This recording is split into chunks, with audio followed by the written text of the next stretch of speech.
हाँ centre centre centre यार। आ जाओ। हाँ चल चल चल। किसका केबल है? वो भाई जो भी पकड़ रहा है मैं नीचे बैठा हूँ। रोल है रोल है। ऊपर ले रहे। बूम दिख नहीं रहा है बाबू। बूम दिख नहीं रहा है। ठीक है। Ready? Rolling? Yeah, ready, ready. Ma'am, Nathan. ma'am, what was the first reaction when you were offered the role of Mary Kom, and how did you prepare yourself? How many sessions you have done with Mary Kom?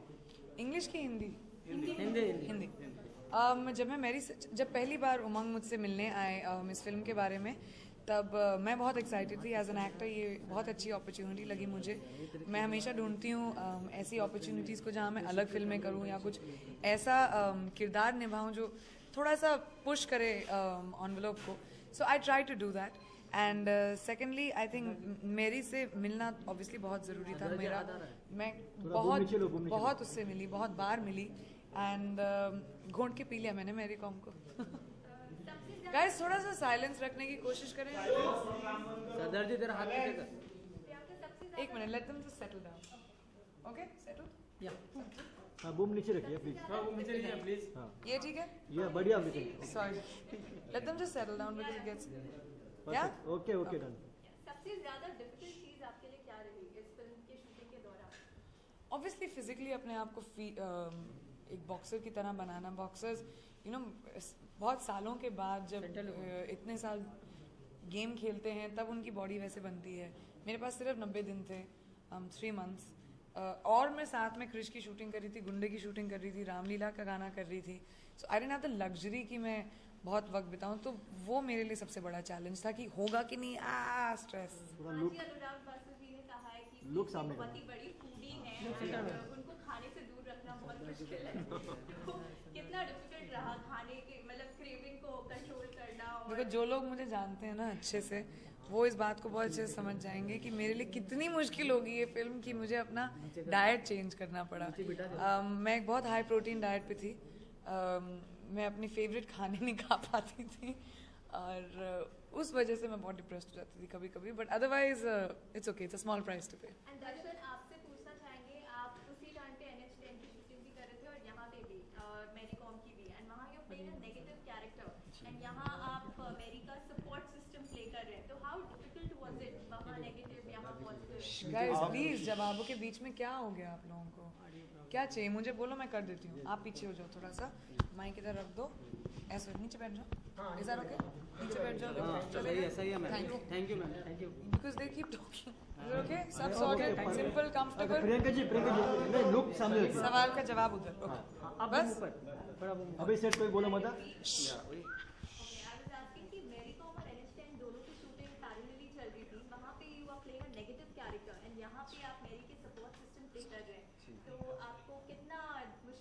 दोनों film एक साथ and दो totally opposite characters play करना? मैं यहाँ Mary का husband play कर रहा हूँ, ऑनर, जो रियल पर्सन है, जो जीवित हम सबके सामने, तो उनको डेपिक्ट करना बहुत चैलेंजिंग था। मुझे इसके लिए कम से कम 12 किलो वेट कम करना पड़ा क्योंकि उनकी तरह लीन दिखना था, काफ़ी लीन है। और मुझे मणिपुरी एक्सेंट सीखना पड़ा जो हमने फिल्म में यूज़ किया है, विच वॉज वेरी चैलेंजिंग। और NH10 में मैं एक बहुत ही अग्रेसिव और बहुत ही एरोगेंट और स्टबर्न कैरेक्टर प्ले कर रहा हूँ, विच वॉज बहुत फिजिकली चैलेंजिंग था। तो दोनों फिल्में करने में बहुत मज़ा आया। और फिल्म में मैं ऑब्वियसली ऑनर से प्यार करती हूँ और अनुष्का ऑनर को हेट करती है, मतलब दर्शन को हेट करती है, मैं उसको प्यार। इनफैक्ट हम लोग शूटिंग कर रहे थे अभी दिल धड़कने दो की, और हमने इस बात को डिस्कस किया था। काफ़ी इंटरेस्टिंग कॉन्वर्सेशन थी। मैंने उसने बोला हाँ तुम दर्शन को, मैं दर्शन को हेट करती हूँ और तुम दर्शन को लव करती हो। It was quite funny. Ma'am Priyanka, लोग काफ़ी पसंद कर रहे हैं ट्रेलर, लेकिन हमने एक इंटरव्यू में पढ़ा कि आपने ये कहा है कि जो वुमेन ओरिएंटेड रोल्स हैं उनका बॉलीवुड में बहुत ज़्यादा स्वागत नहीं किया जा रहा है। लोग अभी भी वुमेन ओरिएंटेड रोल को बहुत एक्सेप्ट नहीं कर पा रहे। क्या क्यों आपको ऐसा लग रहा है? क्योंकि लोग तो काफ़ी पसंद कर रहे हैं। एज यूजुअल जब मैं कुछ कहती हूँ उस बात को मिसकंस्ट्रू किया जाता है। सबसे पहली बात, मुझे इस वर्ड वुमन ओरिएंटेड फिल्म से बहुत नफरत है, क्योंकि जब आप कोई फिल्म देखने जाते हो जिसमें एक लड़का पोस्टर पे होता है, आप बोलते हो कि आज यार फ्राइडे को ना एक मेल ओरिएंटेड फिल्म देखने जाते हैं, कोई नहीं कहता। तो हम वुमेन ओरिएंट, अगर हम ही इस जेंडर बायस को आगे बढ़ाएंगे तो मतलब लोग इस देश में लड़कियों की हमेशा लड़कियों की तुलना वो एक जेंडर बायस में ही रहेगी। तो फिल्म देखो क्योंकि अच्छी फिल्म है, उसमें चाहे मेल प्रोटैगनिस्ट हो या female. First, second of all मैंने ये बात कही थी कि एक बहुत अच्छा दौर चल रहा है फिल्मों के लिए, फिल्म एक्ट्रेसेस के लिए स्पेशली।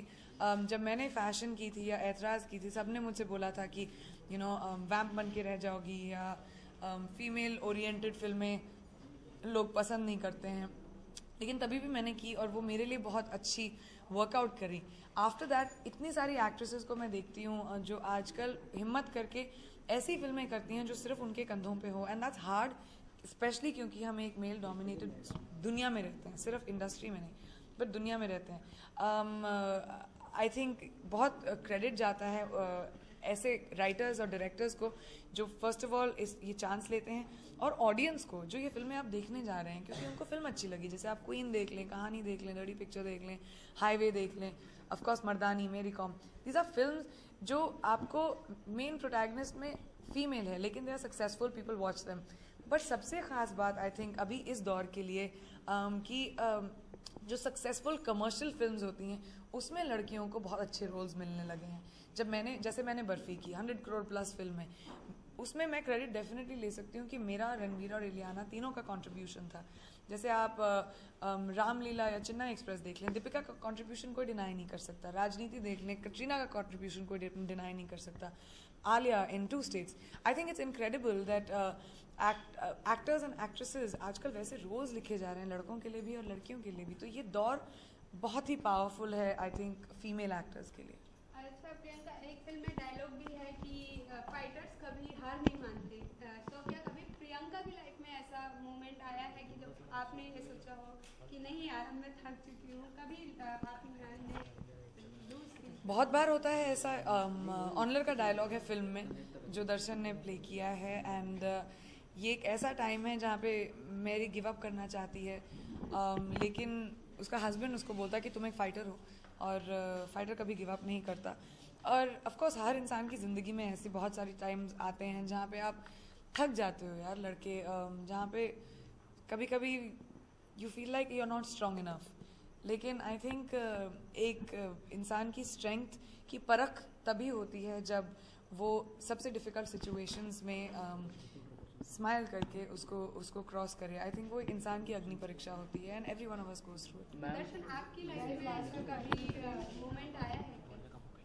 काफ़ी टाइम ऐसा होता है कि फील लो और समथिंग लाइक दैट, लेकिन हमारे सामने बहुत सारे एग्जांपल्स हैं लाइफ में जो सब ऑब्स्टेकल्स को क्रॉस करके आगे पहुँचे हैं, तो वो एक किक देते हैं आगे बढ़ने की और उससे हिम्मत मिलती है। तो या अच्छा दर्शन, आपने बॉलीवुड की 2 बड़ी हसीनाओं के साथ काम किया, प्रियंका और अनुष्का, तो आपको किसके साथ काम करने में ज़्यादा मज़ा आया? आई नो ये आंसर डिप्लोमैटिक होगा। आप, मुझे लगता है यहाँ से बॉक्स भरने वाला है और वहाँ से लाभ घुसे, तो दोनों के साथ मज़ा आया। दोनों क्या डिफरेंस था? Radha, I would frame my question like that, क्या डिफरेंस रहा दोनों के साथ काम करने में? प्रियंका मेरे ख्याल से ऑलमोस्ट 50 फिल्म्स यहाँ ओल्ड पे है। मृत्यु हो रही है किसी की। दोनों हाथ से पकड़ लो ना। और अभी भी sorry, no problem. I can see that.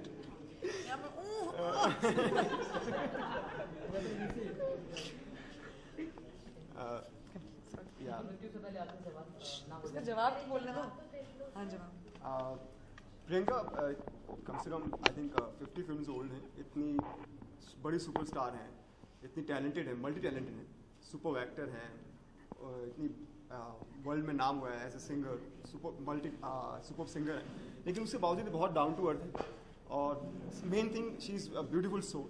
बहुत सपोर्टिव रही हैं पूरे फिल्म में। मैं न्यू कमर था, मैं बहुत सोचा था कैसे होगा इतनी बड़ी स्टार के सामने काम करना, and that's a fact, she is a super star, no doubt of that. And कि कैसे मैं करूँगा, कैसे होगा, लेकिन right from my first meeting with her, इन्होंने इतना कंफर्टेबल मुझे किया, इतना मुझे इज्जत दी, इतना मुझे सिखाया, समझाया हर चीज़ को कि नर्वसनेस कहीं रही नहीं। तो she is super in each and everything, और अनुष्का बहुत स्पॉन्टेनियस है, वो जब सेट पे रहती हैं तो एक पूरी एनर्जी के साथ आती हैं, और आई थिंक दोनों के साथ एक्सपीरियंस बहुत अच्छा रहा। Ma'am by the end last question ma'am एक last question ma'am last question ये फिल्म के दौरान ये यहाँ खड़े होके ये फिल्म के बाद आपने कोई ऐसा बदलाव आया है या आप अंदर से और बहुत स्ट्रांग हुई है? एक मिनट यार, देखो खड़े होके तो वो मुझ पे चिल्लाते हैं, मैं क्या ये करूं? पूछ सकते हैं। ओके हाँ पूछ सकते ओके ओके हैं। हाँ ओके। जो सबसे बड़ा बदलाव मुझ में आया है, मुझे लगता है इस फिल्म के बाद, कि मैंने कभी सोचा भी नहीं था कि मैं एक एथलीट प्ले करूंगी या एक एथलीट बन सकती हूँ। मतलब मुझे स्पोर्ट्स का नहीं पता। और दूसरी बात कि किसने सोचा होगा लड़कियों के डोले होते हैं, मेरे तो डोले निकल गए थे। तो ये मेरे लिए सबसे बड़ी सबक थी कि आप किसी भी चीज़ को अगर अचीव करना चाहो और जिद ले लो ना उसको अचीव करने के लिए, तो कुछ भी हो सकता है और आप कुछ भी कर सकते हो। तो ये एक बहुत इंस्पायरिंग बात रही मेरे लिए इस फिल्म में। Thank you ma'am, thank you so much, thank you everyone, thank you. Thank you. ऐसे कर लो।